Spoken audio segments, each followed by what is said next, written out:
बिस्मिल्लाहिर्रहमानिर्रहीम। मेरा नाम डॉक्टर मोहम्मद हारिस खान बरकी है। अल्लाह के फजल से लाखों लोगों का साइकेट्रिक और सेक्सुअल कोच हूँ।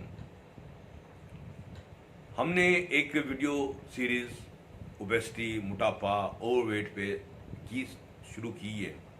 तो पहले ही आपने मेरी वीडियो देखी और माशाल्लाह बहुत पसंद की, और कई दोस्तों ने ख़ास तौर पे वो कमेंट किया कि जनाब मोटा देख के चकोना और पतला देख के लड़ोना। एनीहो, ये आप लोगों की पसंद है, थैंक यू। तो आज हम डिस्कस करेंगे कि हमने इसकी क्या किस्में हैं, क्या कॉजेज़ हैं। लेकिन ये बात तो अब बिल्कुल वाज़ेह हो गई है, अयां हो गई है, रोज़े रोशन की तरह अयां हो गई है कि मोटापा और सेक्सुअलिटी ये एक दूसरे के साथ नहीं चल सकते। तो क्योंकि मोटापे से आपको बचना है अगर आपने सेक्सुअली फिट रहना है, ठीक है। तो आज हम डिस्कस करेंगे कि किस्में कैसे हैं। आपने देखेंगे दो किस्म के मोटे आप देखते हैं, एक होते जिनका पेट बाहर हुआ होता है, एक होते ऐसे फूले होते हैं। जिनका जो पेट बाहर होता है इसको हम कहते हैं पियर शेप, नाशपातीटा वाली मोटापा। इसको सेंट्रल ओबेसिटी कहते हैं। यानी कि आपके अंदर जो विसरास होते हैं, जो आपके अंदर जिगर और दूसरी अज़ा होते हैं, वहाँ पर भी फैट जमी होती है, किडनी के इर्द गिर्द फैट जमा हुई होती है, एब्डोमेन के नीचे फैट आई होती है। तो वो आपका पेट ऐसे उससे बाहर आ जाता है, तो आप ना नाशपाती की तरह ऐसे बन जाते हैं। तो इसे पियर शेप कहते हैं। ये ज़्यादा ख़तरनाक है कंपैरेटिवली। दूसरी जो ऐसे वाली होती है उसे हम कहते हैं एप्पल शेप, वो सेब की तरह, यानी कि वो कहते हैं वो बन जाते हैं। उनके बटक्स भी ज़रा चौड़े होते हैं, स्किन के नीचे भी फैट ज़्यादा हो जाती है। तो ये भी देखने में तो खैर बहुत भद्दे लग रहे थे बेचारे, लेकिन ये बाहर उतनी ख़तरनाक नहीं होती जितनी कि पियर शेप ओबेसिटी जो होती है वो होती है। तो ये इसकी हमने दो किस्में देख ली कि क्या हैं।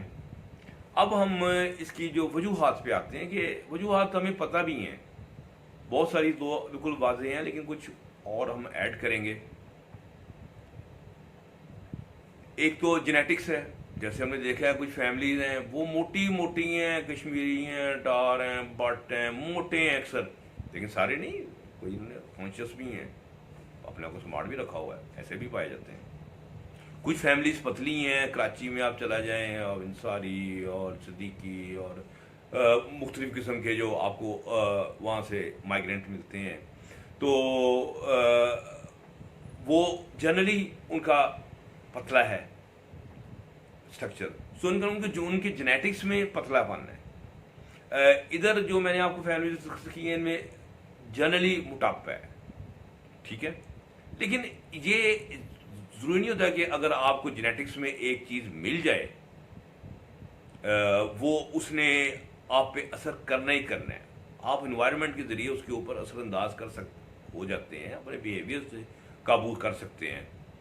जैसे मैंने बताया है ना कि कई बट माशाल्लाह यानी कि काम कर रहे हैं इसमें, शोबिज़ में बड़ा फिट, उन्होंने अपनी अच्छी फिटनेस रखी है। तो मैं कहता हूँ यार तुम बड़े ग्रेट हो, क्या बात है, बड़ी मेहनत करते हो, तुमने अपने जेनेटिक्स को शिकस्त दे दी। तो जो जेनेटिक्स बहरहाल एक इसका रोल उसमें है। लेकिन जो बाकी चीज़ें जो आपकी थोड़ी वाज़ेह हैं, जो वो मतलब ओवर ईटिंग है, सबको पता है। चीनी खाई जा रहे हैं, मीठा खाई जा रहे हैं, नान खाए जा रहे हैं, चावल खाए जा रहे हैं, चिट्टे चीज़ें खाई जा रहे हैं, और उससे क्या हो रहा है कि रातों को बैठे हैं, मुंह चली जा रहा है, रातों को जाग रहे हैं।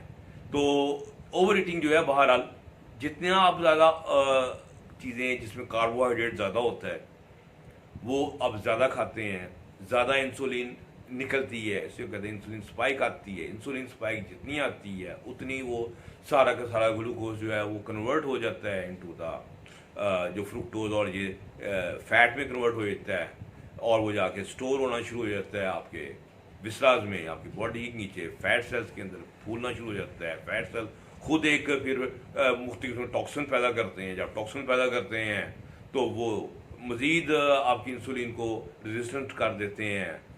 सो एक साइकिल है, एक विशियस मनूस चक्कर है जिसमें आप ओवर ईटिंग के बाद फंस जाते हैं। फिर आप एक्सरसाइज नहीं करते। एक्सरसाइज का ना करना भी मोटापे का कॉज है। बिल्कुल इसमें कोई बात दो राय है ही नहीं है। तो ये तो बिल्कुल बात वाज़ेह है। फिर हमारे यहाँ यानी कि जो ओबेसिटी का यानी मोटापे की वजह हिलना ना हिलना, लिफ्टों में जाना,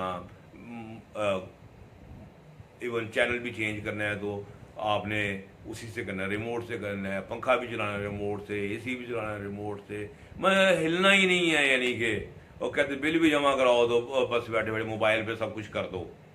तो यानी कि फिजिकल एक्टिविटी का ना होना, गेम्स वगैरह का ना करना, यानी कि ये एक मोटापे का कॉज है। बिल्कुल ऑब्वियस बात है कि इसमें कोई रॉकेट साइंस नहीं है, बिल्कुल बात सीधी सीधी है।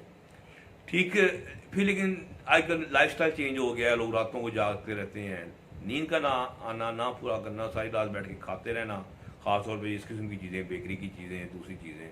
तो फिर क्या होना है, वो चर्बी जो है वही बननी है ना, ग्लूकोज ने कन्वर्ट होना है इनटू द लिपिड्स, फैट ने फिर एक फैट सेल जमा हो जाने हैं, फिर बॉडी के पहले ठीक जगह पे लगना है, फिर और जगह पे लगना शुरू हो जाए जहाँ पर फैट की ज़रूरत नहीं है। फिर उसके बाद क्या, वो मोटापा ही होना है। स्ट्रेस का लेवल, कॉर्टिजोल लेवल मैंने बताया था, स्ट्रेस में बढ़ जाता है।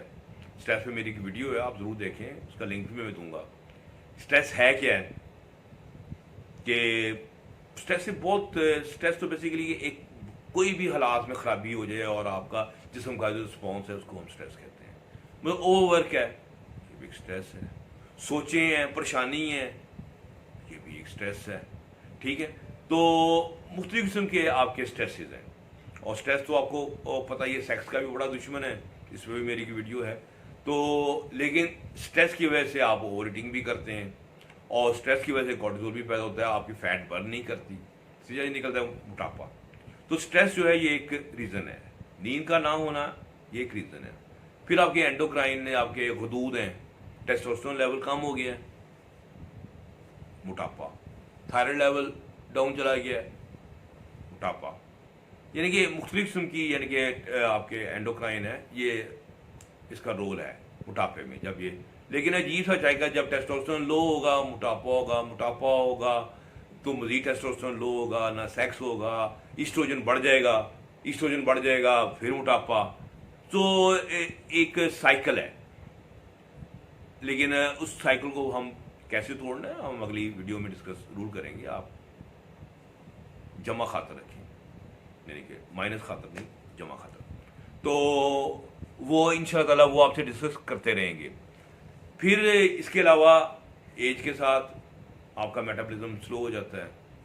आपको पता ही, एज के साथ लोग मोटे होते हैं, इसमें तो कोई दो राय है ही नहीं, लेकिन आपने उस पर काबू करना है। ठीक है। फिर आपकी जो गट है, आपकी जो बड़ी आंत छोटी आंत ये है ना, इसके अंदर मुख्तलिफ में जरासीम होते हैं जिसे हम गट बैक्टीरिया कहते हैं। उसका एक ख़ास फ्लोरा, एक ख़ास कॉम्बिनेशन होता है।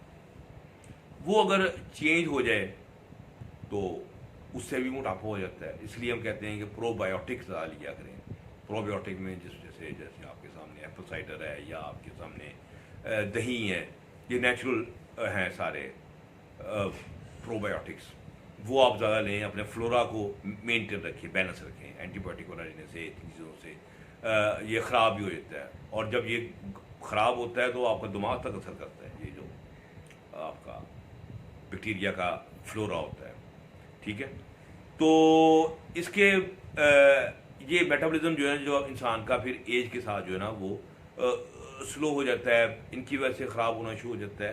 तो ये सारी जो वजूहात हैं, ये मोटापे का बायस बन जाती हैं।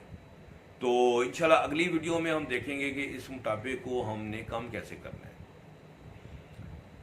ठीक है। जितना आप कम करेंगे उतने स्मार्ट नज़र आएंगे, उतना बीमारियों से फ्री नज़र आएंगे, उतना सेक्सुअली एक्टिव नज़र आएंगे, पैसे ज़्यादा कमाएंगे।